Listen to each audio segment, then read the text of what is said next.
बच्चा सिर्फ कोटा क्लासेस को ही ज्वाइन करे जलंधर में, आपको क्या लगता है कि इंडिया में भी सक्सेस इतनी जल्दी मिल सकता है? डॉक्टर बनना या इंजीनियर बनना कोई टफ काम नहीं है। पेपर लीक हो जाता है, पार्शियलिटी हो जाती है स्टूडेंट के साथ जिन्होंने सालों साल मेहनत की होती है नीट के लिए। नीट की कोचिंग के लिए भी उसको टाइम चाहिए, +1 +2 का सिलेबस क्लियर करने के भी टाइम चाहिए, तो क्या बर्डन ज़्यादा बढ़ जाता है बच्चे पर? +1 वाले बच्चे को हम +1 का ही सिलेबस कराते हैं। एनसीईआरटी के साथ एनटीए की जो गाइडलाइन के अकॉर्डिंग जो सिलेबस दिया गया है नीट का या जेई का, हम उसको पूरा फोकस करते हैं। और स्टूडेंट्स के कंसेप्ट ही नहीं क्लियर होते स्कूल और कॉलेज में, मतलब टीचर बिल्कुल भी सिरदर्दी नहीं देते। हम हमारे इंस्टीट्यूट की हम गारंटी जरूर लेते हैं। Every year lot of students attempt suicide क्योंकि उनका नीट जेई क्लियर नहीं होता। उसमें भीड़ है और भीड़ में खो जाता है वहां पे बच्चा, भीड़ में नहीं खोता बच्चे। 11 साल से एग्जाम दे रहा है लगातार, ठीक है, इस बार वो कह रहा है मेरा सिलेक्शन हो गया। अब इंडिया में क्रिकेट चलता है तो ऐसा नहीं है कि सचिन तेंदुलकर या विराट कोहली हर बार चौका छक्का लगाए। भाई यहाँ से आंसर देखो, ऐसे आएगा ये विद इन अ सेकंड। करो हार्डवर्क हार्डवर्क हार्डवर्क, ठीक है, सिर्फ यही है एक अच्छा मैसेज। यही चीजें जो है ना वो कोचिंग क्लासेस देते हैं, ये चीजें हम देते हैं।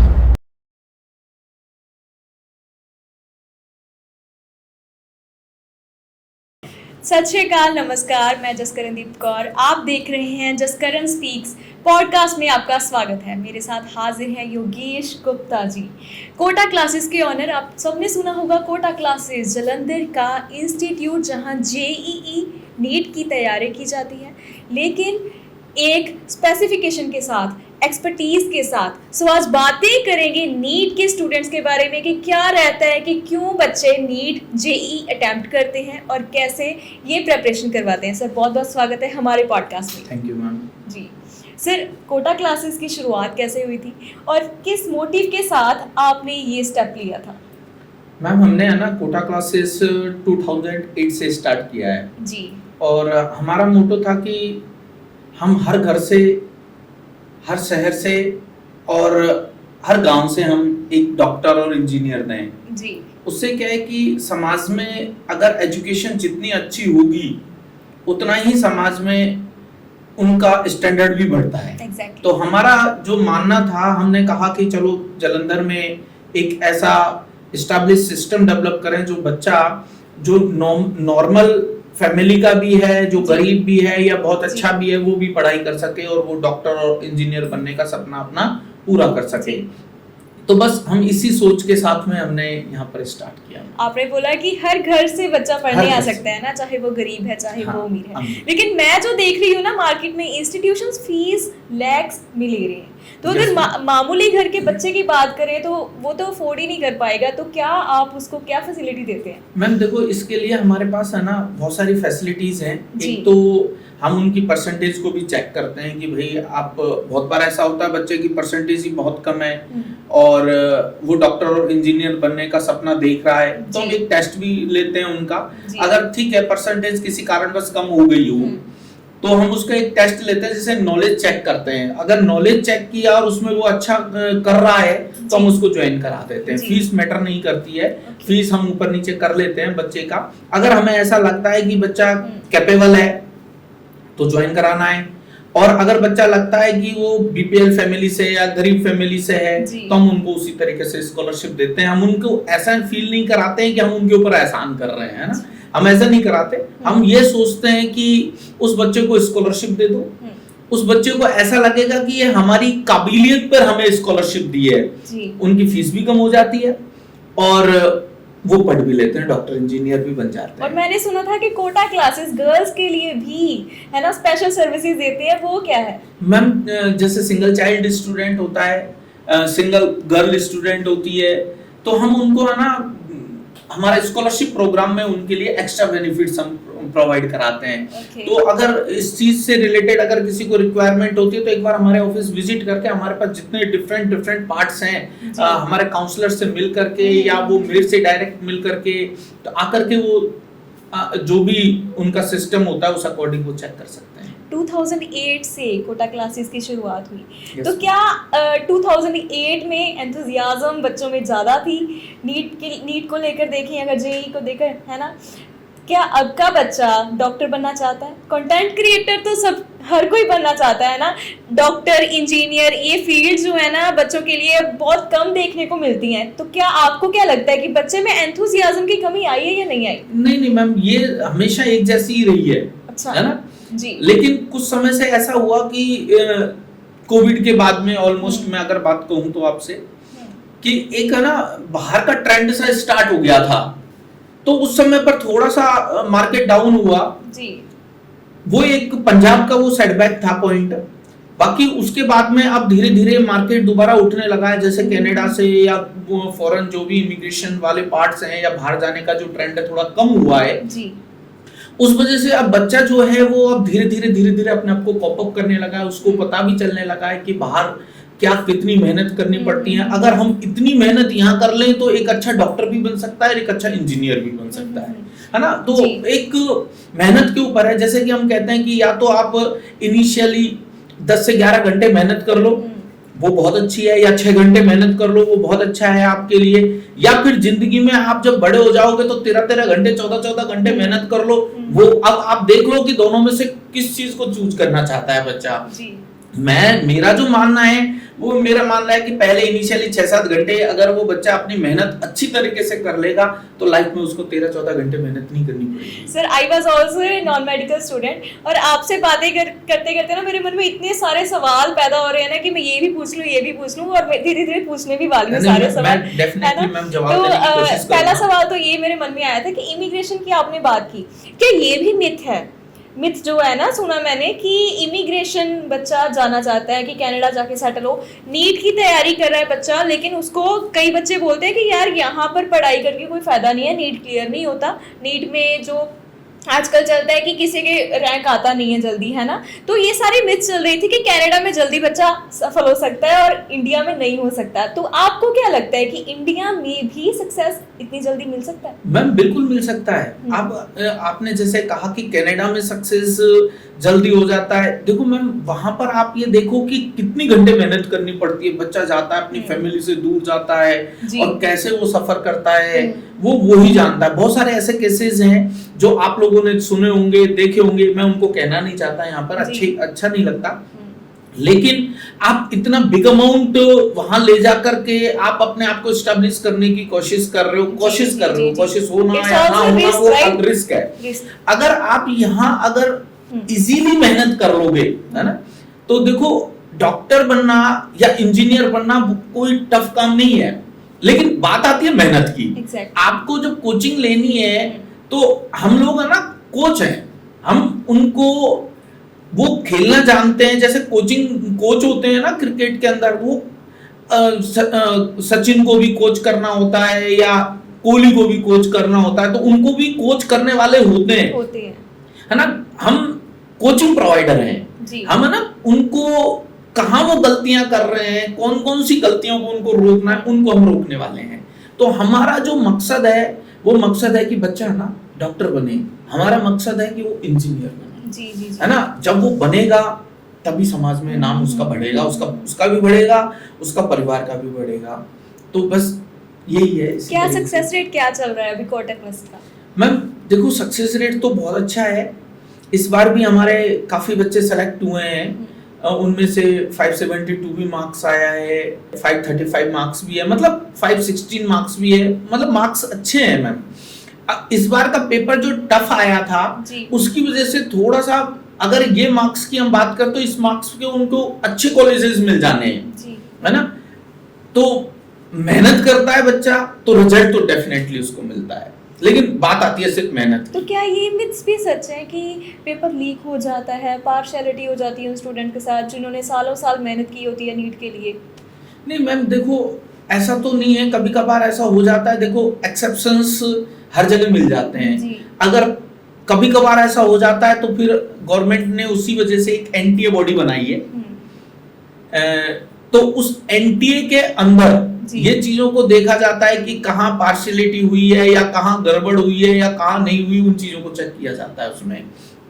तो ऐसा नहीं है, ठीक है मैम कि पार्शियलिटी नहीं होती है, मैं तो ये मानता हूँ नहीं होती है, और मैं ये भी मानता हूँ कि कभी कभार हो जाती है कुछ चीटिंग, लेकिन ऐसा नहीं है कि हमेशा ही हो जाती है।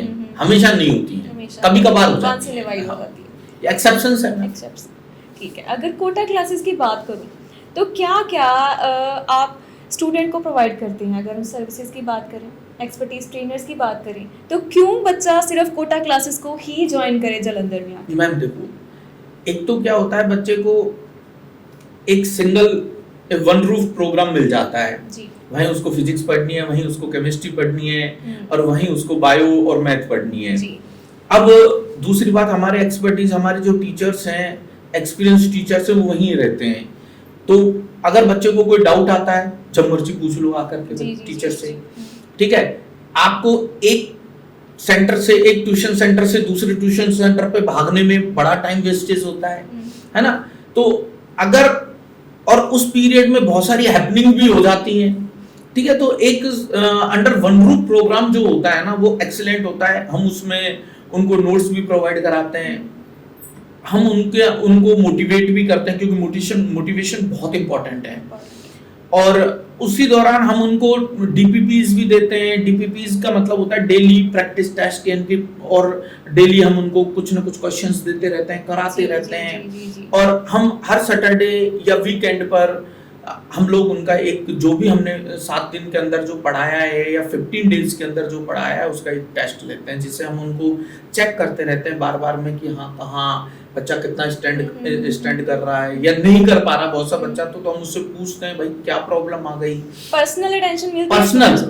पर्सनली हम एक एक बच्चे से डिस्कस करते हैं। हमारा मोटो पता है क्या है मैम, कि अगर आप बच्चे के साथ में फेस टू फेस डिस्कस करोगे जी, उसके साथ बैठ के डिस्कस करोगे, तो वो पक्का डेफिनेटली आपको अपनी प्रॉब्लम को बताएगा कि मुझे ये सब्जेक्ट में यहाँ दिक्कत आ रही है।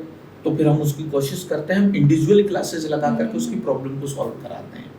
तो ये हमारा मेन मोटो है कि एक एक बच्चे को पर्सनलाइज्ड हम देखते हैं। मैम देखो, भीड़ में है ना, बच्चा खो जाता है।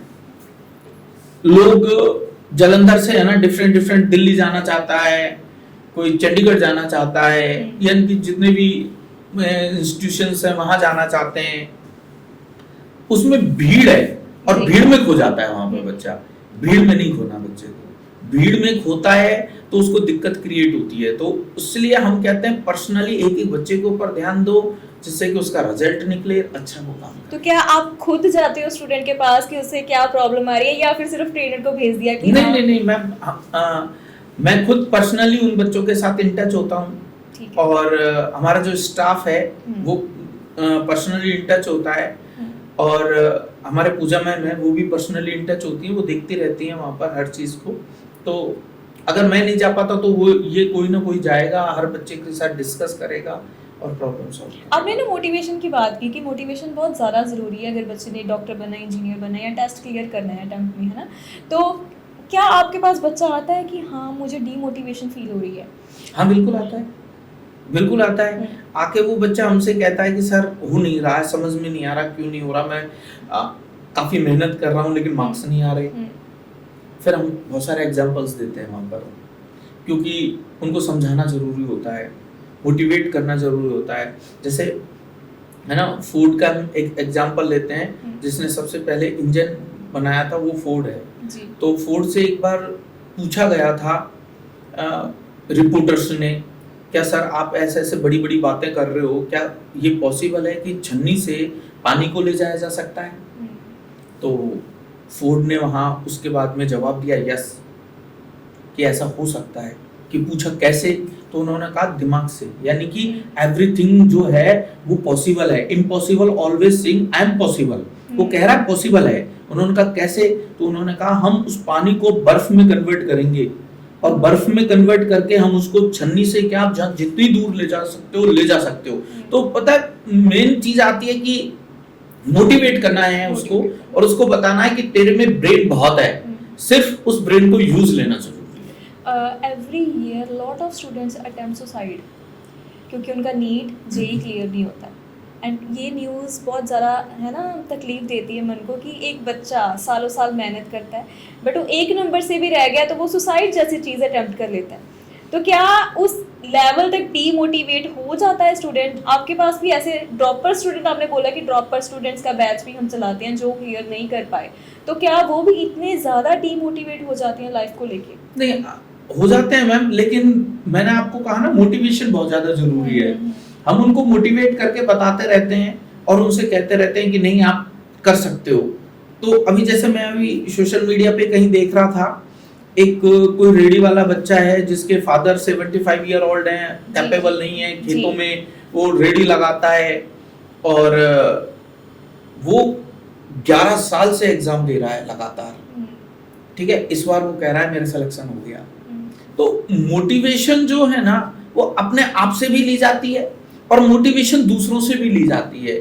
मोटिवेशन हर चीज से ली जा सकती है। तो अगर 11 साल वेट करके उसका क्लियर हुआ एग्जाम, है ना, इसका मतलब पेशेंस भी मायने रखता है कि पेशेंस भी चाहिए, मोटिवेशन भी चाहिए, डेडिकेशन भी चाहिए, एंथुसियाज्म भी चाहिए अगर हमने कोई टेस्ट क्लियर करना है। कि सिर्फ एक कोच का जो पार्ट है वो एक कोचिंग देना है ना, मोटिवेट करना है, लेकिन जो एंथुसियाज्म खुद में होनी चाहिए कि हाँ एक बार क्लियर नहीं हुआ तो कोई बात नहीं, दुनिया खत्म नहीं हो गई। मैम देखो, आप है ना क्रिकेट को देख लेते, क्योंकि इंडिया में क्रिकेट बहुत चलता है। जी जी जी।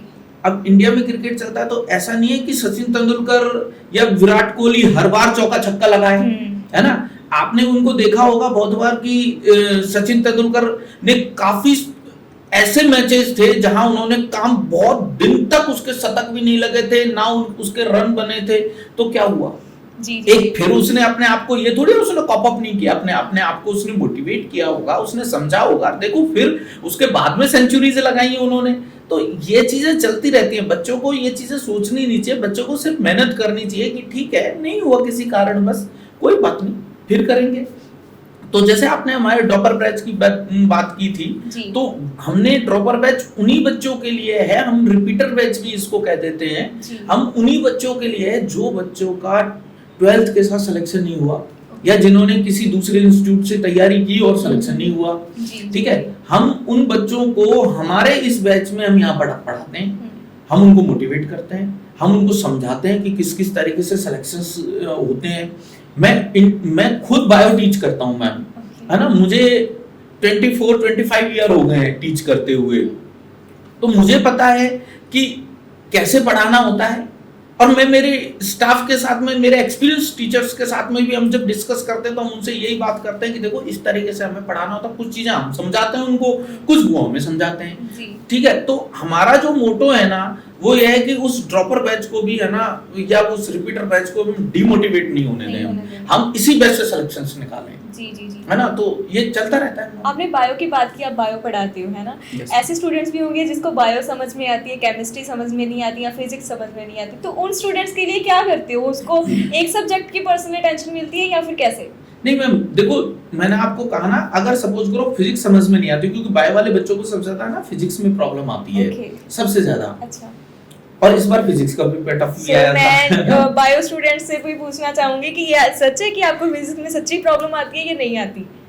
डेफिनेटली आती है मैम। अच्छा, कुछ बच्चे होते हैं जिनको नहीं आती, बट डेफिनेटली प्रॉब्लम आती है। ये तो डिसाइड यही करते हैं ये बच्चे जो बायो पढ़ने वाले होते हैं, तो उनको बड़ी प्रॉब्लम आती है क्योंकि उनके बेसिक्स फंडामेंटल्स क्लियर नहीं होते। उनको, उनके लिए हम लोग क्या करते हैं कि जो बेसिक मैथमेटिकल जो टूल्स होते हैं जो फिजिक्स में काम आते हैं जी। जो मैथ का जो पोर्शन जो फिजिक्स में काम आता है, जिसको हम मैथमेटिकल फिजिक्स भी कह सकते हैं, है ना, तो उन चीजों के लिए हम एक्स्ट्रा क्लासेस लगाते हैं उन बच्चों को। अगर इंटीग्रेशन, डिफरेंशिएशन, है ना, इन चीजों को उनको समझ में आने लगे, है ना, 2 to 4 समझ में आने लगे और 2 किया तो 22 भी समझ में आने लगे क्योंकि 22 बनता है, तो ये सभी कॉन्सेप्ट हम उनको क्लास में समझाते हैं। हम उनकी इंडिविजुअल मैथमेटिकल टूल्स या मैथमेटिकल फिजिक्स, जिसको मैंने जो नया नाम दे रहा हूँ मैथमेटिकल फिजिक्स, हम उन चीजों को उनको इंडिविजुअली क्लासेस लगवाते हैं। तो जिससे क्या है कि बच्चे का है ना फिजिक्स में भी धीरे धीरे इंटरेस्ट बढ़ने लग जाता है। स्टूडेंट्स की बात करूँ तो कॉलेजेस में या फिर स्कूल्स में ये भी मिथ बड़ा ज़्यादा मैंने देखा है और मैं खुद भी पर्सनली फेस कर चुकी हूँ कि स्टूडेंट्स को सिलेबस क्लियर ही नहीं होता, सिलेबस कवर ही नहीं होता जो दिया गया टाइम होता है ना, और स्टूडेंट्स के कंसेप्ट ही नहीं क्लियर होते स्कूल और कॉलेज में, मतलब टीचर बिल्कुल भी सिरदर्दी नहीं देते। नहीं देखो मैम, अब मैं तो स्कूल कॉलेजेस की तो मैं बात नहीं करूंगा, क्योंकि बहुत सारी चीजें हैं जो कंट्रोवर्शियल हो जाती हैं, जी, जी, जी, है ना। मैं उनकी भी रेस्पेक्ट करता हूँ जो स्कूल कॉलेज में पढ़ाने वाले टीचर्स हैं, और मैं तहे दिल से रेस्पेक्ट करता हूँ। वो अलग बात है कि हम उनकी जब बात करते हैं वो क्यों नहीं करा पाते, ये हमें समझ में नहीं आता, लेकिन हम हमारे इंस्टीट्यूट की हम गारंटी जरूर लेते हैं। तो मैम मैं आपसे ये डिस्कस कर रहा था कि देखो, हम लोग जो है वो प्रॉपरली सिलेबस को टाइम पे खत्म कराते हैं, और हमारा जो सिलेबस है, जो +1 का जो सिलेबस होता है उसको हम दिसंबर तक ऑलमोस्ट फिनिश करा देते हैं, नवंबर दिसंबर तक। और जो +2 का जो सिलेबस होता है, जो मेडिकल नॉन मेडिकल का, वो हमारा टारगेट होता है कि हम अगस्त और सितंबर तक उसको फिनिश कराना होता है। और जो ड्रॉपर का जो बैच होते हैं उनको हम जनवरी एंड तक फिनिश करा देते हैं। तो हम प्रॉपरली हमारे सिस्टम से काम करते हैं, हम टाइम टू टाइम हर चीज को मैनेज करते रहते हैं। सो स्टूडेंट को बेसिक प्रॉब्लम्स किस चीज़ में आती हैं जब उसने अटेम्प्ट के लिए तैयारी करी हुई है? क्या आपको लगता है कि फैमिली जो प्रेशराइज करती है स्टूडेंट्स को, है ना, कि वो भी चीज़ मैटर करती है कि स्टूडेंट को इतना ज़्यादा प्रेशराइज नहीं करना चाहिए? अगर स्टूडेंट तैयारी कर रहा है तो उसके मन में ये नहीं होना चाहिए पेरेंट्स की ओर से कि तूने अगर बैच क्लियर नहीं किया, तूने अगर अटेम्प्ट क्लियर नहीं किया तो ज़िंदगी खत्म है तेरी। नहीं देखो मैम, ये तो पेरेंट्स को भी थोड़ा सा उनको है ना ऐसा सिस्टम देना पड़ेगा, लिबरल करना पड़ेगा थोड़ा सा उनको। पेरेंट्स को ये नहीं कि जबरदस्ती की, जैसे एक केस हुआ था अभी महाराष्ट्र में कहीं, आई थिंक सो मैं पढ़ रहा था, तो उसमें किसी लड़की का नीट में सिलेक्शन नहीं हुआ, तो उसके पापा जो टीचर हैं उन्होंने लगातार उसको पूरी रात भर पीटते रहे। और सुबह वो योगा में चले गए, 21 को जो योगा डे था उस पे, और आके देखा तो वो लड़की बेहोश थी, और हॉस्पिटल ले जाके गए, देखा तो वो डेथ हो गई थी उसकी। तो देखो पता है क्या है, इतना भी प्रेशराइज नहीं करना बच्चों को, अपनी जिंदगी है, जीने दो। हाँ, उनको मोटिवेट करो, उनको कहो, देखो बहुत सारी चीजें हैं जो बच्चा नहीं जानता है अच्छा या बुरा क्या है हमारे लिए, उनको तो समझाना पड़ेगा ना, लेकिन जबरदस्ती प्रेशराइज करके नहीं, है ना। समझाना एक अलग बात है, तो समझाना पड़ेगा। सो मतलब पेरेंट्स की ओर से ये नहीं होना चाहिए कि अगर तुझे 98% है तो 99 क्यों नहीं आए। हाँ। आप ये नोट कर रहे हो कि पहले क्या होता था कि अब स्टूडेंट के अच्छे खासे मार्क्स आ गए तो ठीक है, पेरेंट्स खुश हो जाते थे। बिल्कुल। लेकिन अब स्टूडेंट्स के ऊपर इतना ज्यादा प्रेशर है कि 99% है, अगर एक भी परसेंटेज कम हुई तो पेरेंट्स निराश हो जाते हैं, डिमोटिवेट हो जाते हैं कि हाँ यार बच्चे ने 1% कम ले ली। नहीं, ये गलत है मैम जी। ऐसा नहीं होता कि ठीक है, उसको जितना आया, जितना उसने एफर्ट किया वो बहुत अच्छा है, और प्रेशराइज नहीं करना चाहिए। ठीक है, जितने मार्क्स आए उसने अपनी एफर्ट से लिए, उसकी मेहनत से लिए, तो उसका रेस्पेक्ट करना चाहिए पेरेंट्स को। तो क्या आपके पास ऐसे स्टूडेंट्स भी आते हैं जो नीट और जेईई में जाना नहीं चाहते थे लेकिन पेरेंट्स की वजह से आए हैं, प्रेशर की वजह से आते हैं मैम? ऐसे बहुत सारे बच्चे आते हैं जो पेरेंट्स की वजह से जाना चाहते हैं। तो मैंने आपको कहा ना, बहुत सारी चीजें जो है ना, वो पेरेंट्स जो हैं वो बच्चे पर थोपते तो हैं, थोपना तो मैं नहीं कहूंगा, वो कहते तो हैं, लेकिन बच्चा भी तो नहीं जानता ना कि मेरा फ्यूचर किस में है। exactly. अब जैसे मेरे छोटे बच्चे हैं, अब मैं उन छोटे बच्चों को जब तक समझाऊंगा नहीं कि बेटा ये इसमें फ्यूचर अच्छा है, आप जाओ, या इसमें फ्यूचर अच्छा नहीं है, इसमें मत जाओ, ये तो समझाना पेरेंट्स की ड्यूटी है ना मैम। तो देखो पेरेंट्स का तो एक रोल होता है, वो उसको प्ले करना ही पड़ेगा कि, और पेरेंट्स जो है ना वो अपने बच्चे के बेटरमेंट के लिए ही सोचता है जी। वो ये सोचेगा कि एक अच्छा करो आप, जैसे आपने भी अगर एंकरिंग का काम कर रहे हो या जो भी आप काम कर रहे हो, तो पेरेंट्स ने आपको सजेस्ट ही किया होगा ना कि नहीं यार ये चीजें अच्छी हैं, ठीक है, वो आपका अपना परसेप्शन हो सकता है, लेकिन कोशिश तो होती है ना जी। पेरेंट्स की, कि पेरेंट्स को ऐसा लगता है कि पेरेंट्स के लिए तो बच्चे बच्चे ही हैं। पेरेंट्स तो अच्छा ही सोचते हैं। हाँ, अच्छे ही सोचेंगे वो जी। तो अगर कल को, अगर चलो पर्सनल हो गया थोड़ा सा, कल को अगर आपके बच्चे चाहें कि मैं नीट नहीं करूंगा, मैं डॉक्टर नहीं बनना चाहता, इंजीनियर बनना चाहता, तो आप क्या कहोगे कि हाँ नहीं मैम देखो, मैं उनको समझाऊंगा पहले जी, मेरा ड्यूटी है समझाना जी, मैं उनको मोटिवेट भी करूंगा, वो मेरी ड्यूटी है एज ए पेरेंट्स जी। ठीक है, वो अलग बात है कि वो फिर क्या करना चाहें, वो अगर नहीं करना चाहेंगे तो दैट्स ओके, है ना, वो उनका लाइफ का पार्ट है, लेकिन समझाना मेरी ड्यूटी है जी। उनको बताना मेरा काम है, वो मैं जरूर बताऊंगा। सो कैसा फील होता है जब आपके पढ़ाए हुए स्टूडेंट्स डॉक्टर बन जाते हैं, इंजीनियर्स बन जाते हैं, एक अच्छे रैंक को क्लियर कर लेते हैं? बहुत अच्छा लगता है मैम, जब वो बच्चे सेलेक्ट होते हैं और कुछ बन जाते हैं, कहीं पहुंच जाते हैं, और कभी फॉर्चुनेटली मिलते हैं, हाँ बिल्कुल मिलने आते हैं, तो बहुत अच्छा लगता है जी। है ना। मैंने मैम एक बार, बहुत पहले की बात है, मैं भोपाल पढ़ाता था, मैंने काफी जगह पढ़ाया हुआ है, तो भोपाल पढ़ाता था, तो मैं जा रहा था एक बार शिरडी के साइड में, तो मैंने स्टेटस पे वैसे ही डाल दिया कि मैं भोपाल से होकर के गुजर रहा हूँ। तो जो मैंने पढ़ाया था, तो बहुत सारे बच्चों का कॉल आ गया कि सर आप हमसे मिलके क्यों नहीं गए, है ना। तो अच्छा लगता है मैम, ऐसी बात नहीं है, एक खुशी तो होती है जब कोई बच्चे को हम पढ़ाते हैं या किसी पौधे को लगाते हैं और वो पौधा आगे चल करके पेड़ बन के जब वो फल देता है, तो खुशी तो होती है। जी जी जी।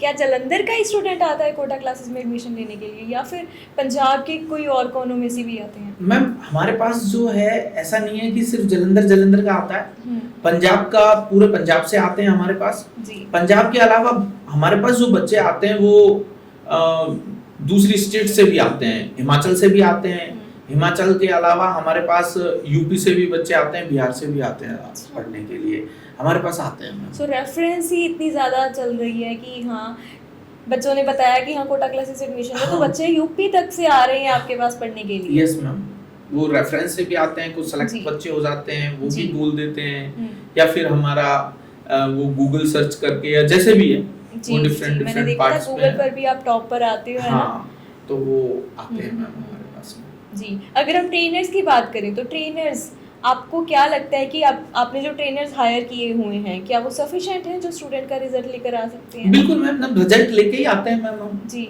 तो इसका मतलब सफिशिएंट ही है, ये प्रूव करने की जरूरत ही नहीं पड़ती हमें। हाँ, कभी अगर कोई टीचर से कुछ बच्चे को समझ में नहीं आता, ये हो सकता है जी, क्योंकि पांचों उंगलियां समान नहीं होती हैं, तो हर बच्चा समान नहीं होता। कोई बच्चा का आईक्यू लेवल बहुत अच्छा होगा, बहुत अच्छी ग्रैब कर लेगा, बहुत सा बच्चे का आईक्यू लेवल बहुत अच्छा नहीं होगा, वो नहीं ग्रैब कर पाएगा। तो हम जो नहीं कर पाया उस बच्चे को, मैंने आपको इनिशियली बोला था कि हम उसको पर्सनलाइज ले लेते हैं उस चीज को, और हम इंडिविजुअल बैठा करके उसको सॉल्व कराते हैं, और फिर उसको धीरे धीरे उन चीजों को जब समझाते चले जाते हैं, तो आ जाता है उसको समझ में। तो ऐसे उसका सोशल मीडिया ना आज हाइप पे है ना। सोशल मीडिया देखकर भी बच्चा आता है, स्टूडेंट है ना, कि कमेंट भी देखता है बच्चा। पहले तो जो भी पेज देखता है, किसी भी कोचिंग क्लासेस का देखूं या फिर किसी भी बिजनेस की बात करूं, तो उस बिजनेस प्रोफाइल पर देखा जाता है कि कमेंट कैसे कैसे आए हुए हैं। मैंने आपके कमेंट्स तो देखे थे, लेकिन अच्छे ही थे। अगर मैं बात करूं सोशल मीडिया की, है ना, तो क्या आपको लगता है कि सोशल मीडिया देखकर बच्चा आपके पास ज्यादा आ रहा है? मैम देखो, ये तो सोशल मीडिया देख के भी बच्चा आता है हमारे पास में, डिफरेंट मूड से भी आता है। उसको तो मैं ये नहीं कह सकता कि कहाँ से आ रहा है वो, हाँ, लेकिन सोशल मीडिया का भी एक रोल होता है कि ब्रांडिंग के लिए, कि बच्चे जब कोई देखेगा उसको, दूसरा बच्चा जब देखता है उसको, समझता है किसी दूसरे बच्चे की, जो सेलेक्टेड स्टूडेंट है उसकी वीडियो देखता है, तो डेफिनेटली वो भी, उसके सपने भी होते हैं कि मुझे भी डॉक्टर बनना है। और मैं अगर अदर इंस्टीट्यूट्स की भी बात करूं, है ना, तो मैंने ये मिथ्स बहुत ज़्यादा सुना है कि इंस्टीट्यूट के जो ऑनर्स होते हैं उनको सिर्फ यही मतलब होता है कि मुझे फ़ीस चाहिए, बच्चे की स्टडी कैसी हो रही है ये मुझे फ़र्क नहीं पड़ता। क्या आप यही मानते हैं? मैम देखो, फीस की हम जब बात करते हैं ना, तो हम ये कहते हैं कि धन या अर्थ की तो सबको जरूरत होती है ना, वो अलग पार्ट है जी। लेकिन मेनली क्या होता है कि बच्चे की सेटिस्फाइड भी तो कराना जरूर है ना। फीस लो, लेकिन उसको सेटिस्फाइड भी तो कराओ ना बच्चों को। मैंने ये आपकी बात नहीं की, मैं नाम नहीं लूंगी, लेकिन ऐसे इंस्टीट्यूट्स एग्जिस्ट करते हैं। नहीं, आप बिल्कुल सही कह रहे हो। तो लेकिन हम लोग ये कहते हैं कि ठीक है, हम लेंगे फीस, तो हम लेंगे, हमारा भी परिवार है, हमारे भी स्टाफ है, उनको भी सैलरी मिलनी होती है, सबको मिलना होता है। लेकिन हम जो फीस ले रहे हैं जेन्युइन ले रहे हैं और उसके ऊपर वर्क कर रहे हैं। ये जरूर मैं कहूंगा कि नहीं, हम जो फीस से हम उनको सेटिस्फाइड जरूर करेंगे उस फीस से। जी, ये हमारा है जी।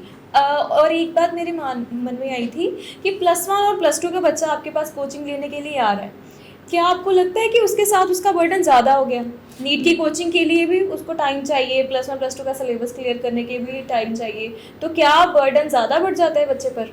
नहीं मैम, ऐसा नहीं है जी। देखो, नीट का या जेई का जो सिलेबस होता है ना, वो +1 और +2 का सिलेबस ही होता है। एनसीईआरटी का +1 है और एनसीईआरटी +2 है ना, वो ही सिलेबस है। अब उस सिलेबस को आप फंडामेंटल उसका क्लियर कराते हैं हम लोग, उसी चीज को हम एप्लीकेबल कराते हैं, एप्लीकेशंस पे जाते हैं, प्रैक्टिस कराते हैं, तब जाकर के वो सिलेक्शन की ओर जाता है। जब आप प्रैक्टिस ही नहीं कराओगे तो वो जो एनसीईआरटी में लिखा हुआ है वो एज इट इज वैसे ही रह जाता है। तो हम प्रैक्टिस की बहुत प्रैक्टिस कराते हैं बच्चों को, एक एक क्वेश्चंस की प्रैक्टिस कराते हैं। तो +1 वाला बच्चा या +2 वाला बच्चा एक्स्ट्रा बर्डन बिल्कुल नहीं पड़ता।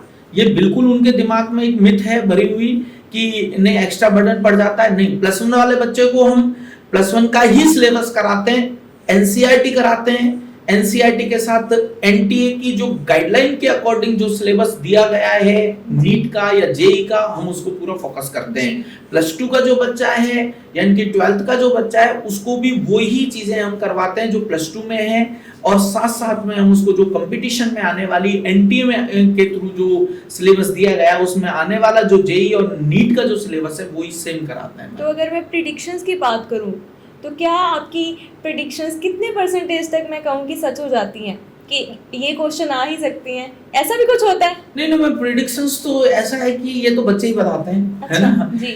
हम तो पेपर में बैठते नहीं है, बच्चे ही बताते हैं। जब बच्चे पेपर करके आते हैं तो वो कहते हैं कि नहीं यार सर ने कराया था ये क्वेश्चन आ गया। अच्छा, ऐसा होता है यार? बहुत होता है मैम, तो सर ने कराया था ये क्वेश्चन आ गया। और हमें ये पता होता है कि देखो कि ये क्वेश्चन की प्रायोरिटी बहुत अच्छी है, ये क्वेश्चन को पूछने के चांसेस ज्यादा बनते हैं, है ना। अब देखो हर चीज का एक चांसेस होता है कि भाई जी। अब ये तो है नहीं कि हमने जो बताया वो सभी की सब क्वेश्चन आ जाए, ऐसा पॉसिबल नहीं है, ठीक है। नहीं तो हम क्या कहें हमारे बारे में, फिर तो हम 100% रिजल्ट आता हमारा, है ना। जी। और लेकिन हाँ ये है कि हम जो प्रोबेबिलिटीज पे लेके जाते हैं कि ये क्वेश्चन आते हैं, वो आते हैं, काफी हद तक आते हैं। तो फिर स्टूडेंट्स तो अच्छे, बिल्कुल डेफिनेट, इसीलिए सिलेक्शंस अच्छे निकलते हैं मैम हमारे पास से। मैम जैसे आजकल है ना ऑनलाइन और ऑफलाइन का भी मोड है जी, मैं आपको वो भी ये थोड़ा सा ऐड कर देता हूँ यहाँ पर। तो ऑनलाइन और ऑफलाइन में एक जमीन आसमान का अंतर है जी। ऑफलाइन में जब बच्चा आता है ना हमारे सामने बैठा होता है, जैसे आप मेरे सामने बैठे हो जी, ठीक है, आप मुझको रीड कर रहे हो, मैं आपको रीड कर रहा हूँ exactly। आप हम दोनों एक दूसरे से बात करते हुए अगर मैं कहीं कोई चीजों को गलत कर रहा हूँ तो आप मुझे टोक रहे हो, है ना, या मेरे से क्वेश्चनिंग कर रहे हो, नई क्वेश्चनिंग कर रहे हो। तो ऑफलाइन में भी यही होता है, जब बच्चा हमारे सामने बैठा होता है ना, ऑफलाइन क्लास में बैठा होता है तो वो ऐसे ही हमसे क्वेश्चन करता है।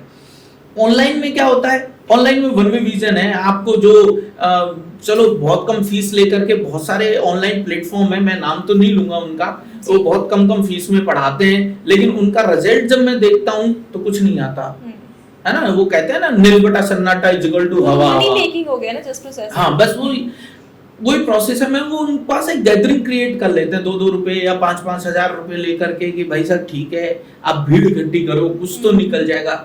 ऐसे नहीं होता मैम, बच्चे को सामने बैठना होता है। अगर आप गलती कर रहे हो मैं गलती को टोकूंगा कि आप ये गलती मत करो। यानी ऑफलाइन लर्निंग बहुत अच्छी है, बिल्कुल है मैम जी। इसलिए ठीक है कोविड में ऑनलाइन चला था, मजबूरी थी, लेकिन दोबारा आना तो वहीं पड़ा ना ऑफलाइन में। तो ऑफलाइन से ही आपका रिजल्ट आना है, ऑनलाइन से बिल्कुल नहीं आना, ये कंफर्म है, 100% है।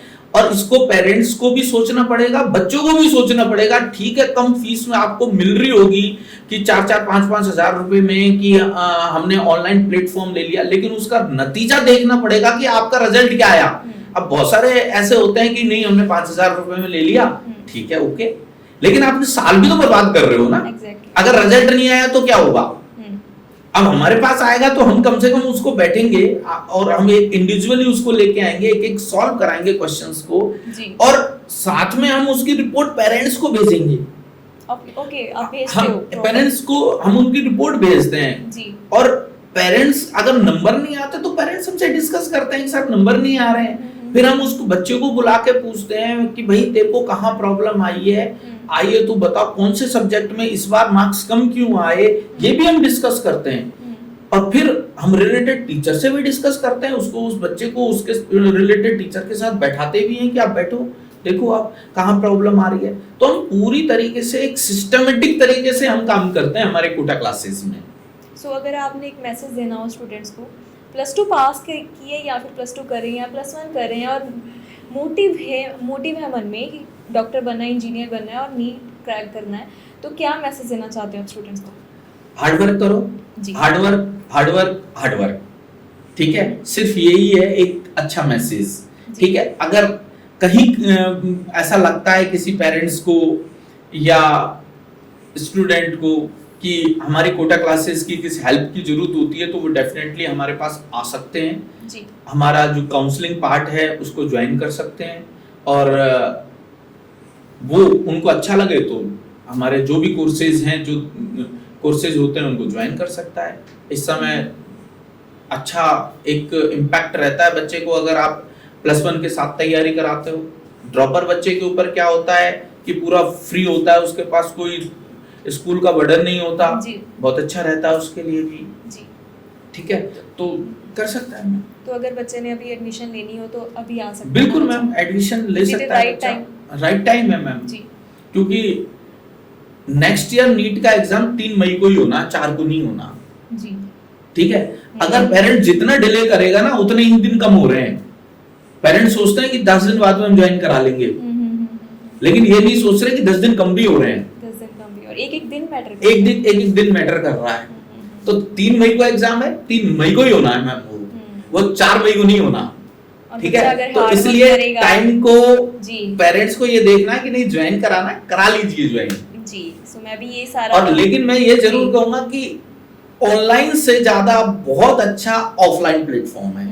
हम ऑनलाइन पे काम बिल्कुल नहीं करते हैं, और ये नहीं कि हमारा मोटो कुछ और है, हमारा मोटो है कि हमने जब देखा है तो रिजल्ट नहीं आता निकल करके। सर मैंने खुद ये फील किया कि जो कोविड के बाद का टाइम था ना, स्टूडेंट्स में पढ़ाई करने की डेडिकेशन ही कम हो गई ऑनलाइन की वजह से, क्योंकि उन्होंने चीटिंग भी की। पहले तो ये बात है ना, चीटिंग भी की, इजी हो गया, सब कॉपी करना इजी हो गया, चीटिंग करनी इजी हो गई, टीचर को धोखा देना इजी हो गया, है ना। तो अगर आप ऑफलाइन में पढ़ते हैं तो अच्छे से पढ़ सकते हैं, टीचर की निगरानी में पढ़ सकते हैं।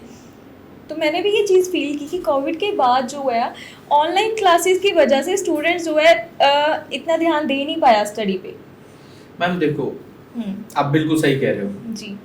घर पे बैठ के बच्चा पढ़ रहा है जी, ठीक है, अपने कमरे में बैठ के पढ़ रहा है, वहां पर बेड है,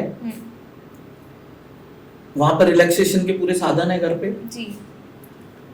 कोचिंग स्कूल्स में ये रिलैक्सेशन के साधन नहीं है, ठीक है।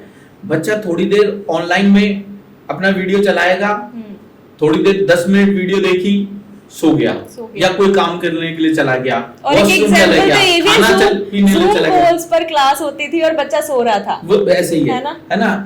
तो ये एक मैटर आ जाता है मैम, रिलैक्सेशन नहीं है ना, मतलब कोचिंग में तो आपको आना ही पड़ेगा ना। जैसे कि एक वीडियो भी वायरल हो रही है, मैं कंट्रोवर्शियल है थोड़ा सा जी।